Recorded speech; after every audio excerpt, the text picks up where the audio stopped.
عمرك سألت نفسك ليه القتلة المتسللين بعد ما يخلصوا جريمتهم ما بيكتفوش بالقتل؟ ليه لازم يحتفظوا بحاجة من الضحية؟ حاجة بتفضل تعيش معاهم، ومع الأسف ساعات بتفضل عايشة جواهم.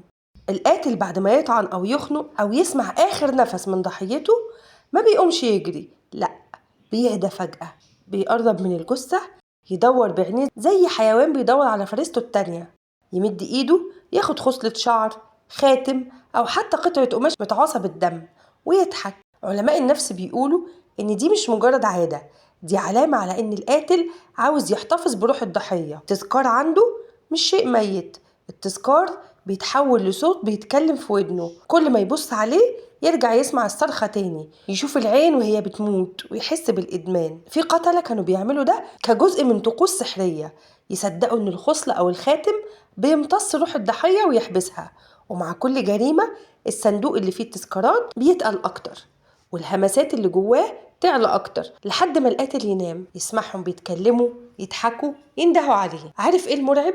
إن في حالات اكتشفوا الصندوق ده بعد القبض عليهم، ولقوا عشرات الأغراض، كل غرض له ريحة دم ناشف أو حتى بصمة ضحكة مرسومة. لكن المحققين قالوا إن بعض التذكارات كانت بتصدر صوت زي عظام بتتكسر أو نفس بيتكرر جوه الأوضة. الغريب وأنا بكتب القصة دي افتكرت إني لقيت من فترة توكة شعر تحت سريري، ما كنتش أعرف هي بتاعت مين، بس كل ما ألمسها بحس برعشة غريبة وكأني سامعة حد بيتنفس جنبي.